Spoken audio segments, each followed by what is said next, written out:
What is going on, everybody? My name is Luke the Notable, and today we're going to be doing my Elite controller review. I've had this thing for about 3 weeks, maybe a month now, and I think I have enough knowledge and enough playtime using it to actually do a full review. If at any time during this video you would want to purchase an Elite controller, I have provided a link in the description that not only will give you an Elite controller, but will also give a small kickback to me. So first, let's just talk about the Elite controller. It comes with this nifty little carrying case. Inside of this carrying case, you get a bunch of different sized,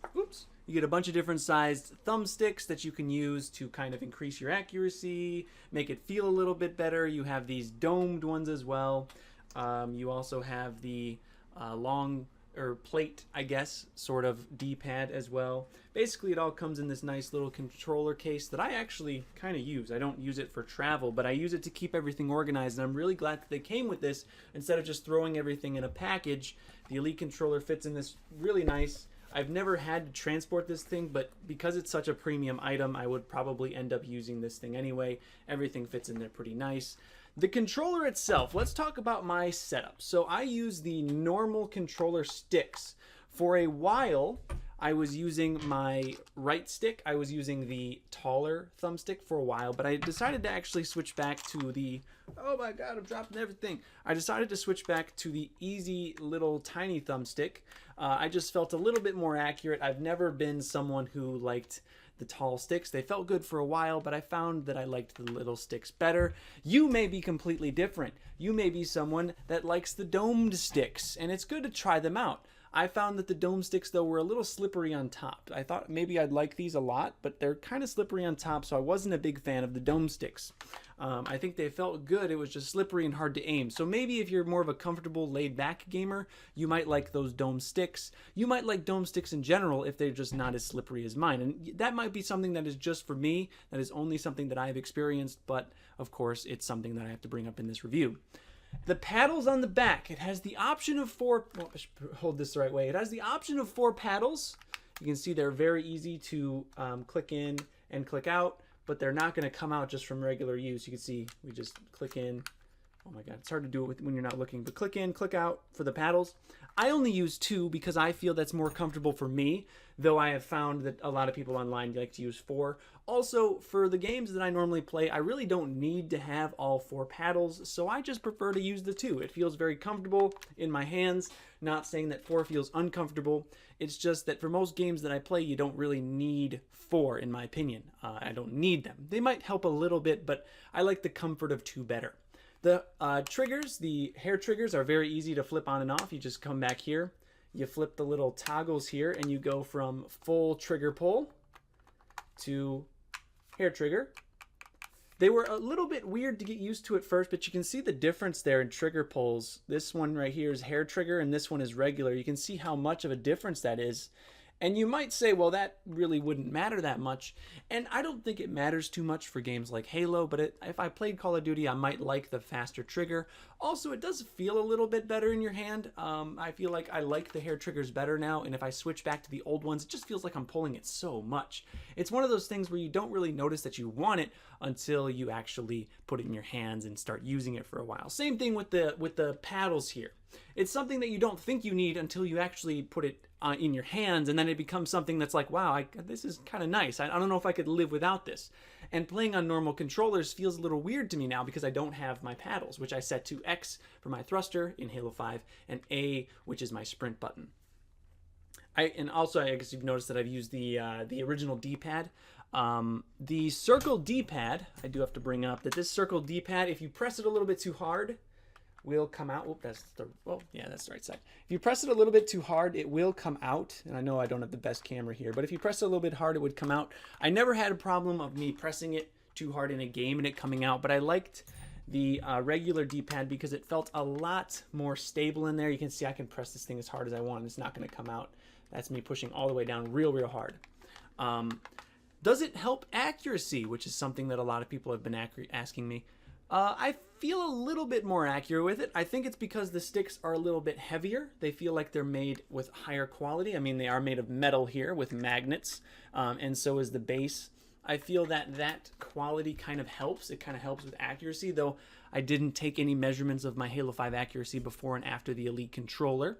I will say that I grinded the champion rank in Halo 5 with the Elite controller almost exclusively. I don't think that me getting champ is directly due to the Elite controller, but I definitely think it helps. It makes things like your thruster pack, your jump, or anything else that you have to take your thumb off the aiming stick to do.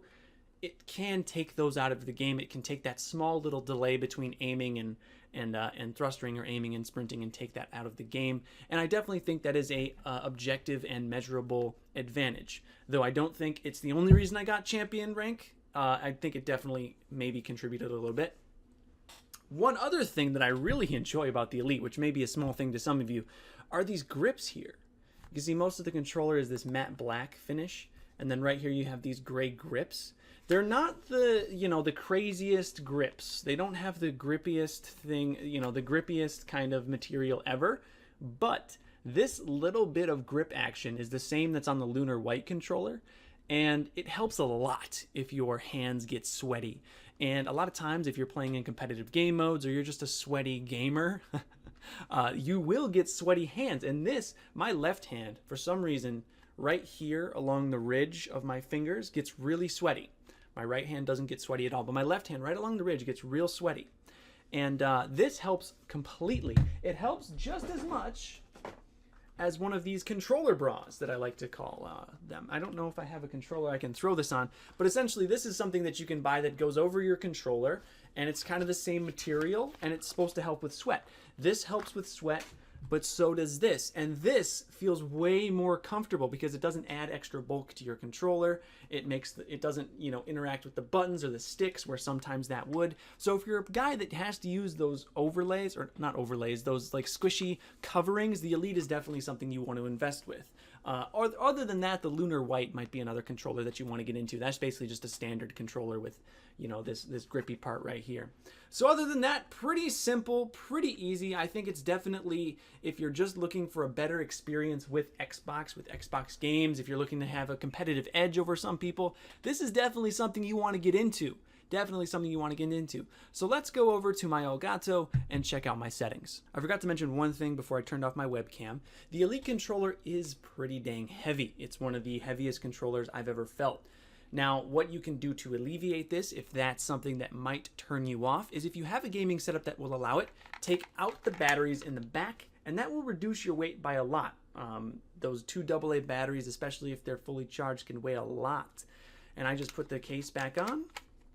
And then what you do is you plug in your Elite controller with a USB cable. You can see that I have a very, very long USB cable that goes back to my Xbox, and I can play it just fine like that. Though I will say that the weight with the batteries inside isn't something that's huge, that's going to be a deal breaker. And sometimes I play with it on my big TV casually using batteries without the USB cable. But I just prefer taking the batteries out because it reduces weight just a little bit. Now we're going to talk about the app that is associated with the Elite controller. If you have any questions, this help menu is probably the only help menu that I've actually ever used and actually loved.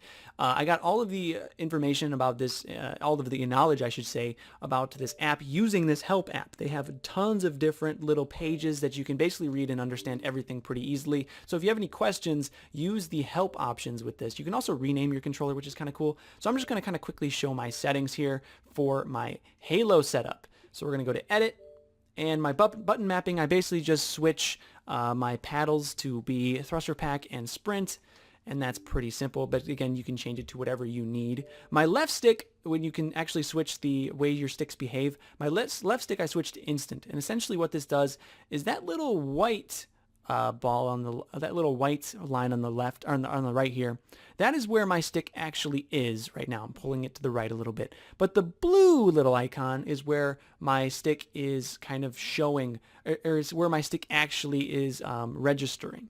Meaning, if I only pull my stick a little tiny bit, it shoots off to the right. And this helps a lot with strafing, helps a lot with moving in Halo 5, and I really do enjoy it. I think it's a great way to move around the map a little bit better. I've noticed my strafes feel deeper, they feel faster, whatever. So my right stick, I actually don't do anything to. I feel that aiming is a lot better with this. Also, if you go down to some of these options, they basically just, I need to uncheck this box, I think. But they essentially make it aiming a lot harder. Just take my word for it. If you're playing a game where you need to aim very precisely, you don't want to ever set your thing to anything other than default. They're just going to hurt your aim in the long run. My triggers. So I leave these default. Essentially what this is, it's my dead zone. And what you want to know about dead zone is that it's not really that important for most games. Just, leave your hair triggers up, leave them down, whatever you want. Don't mess with the dead zones.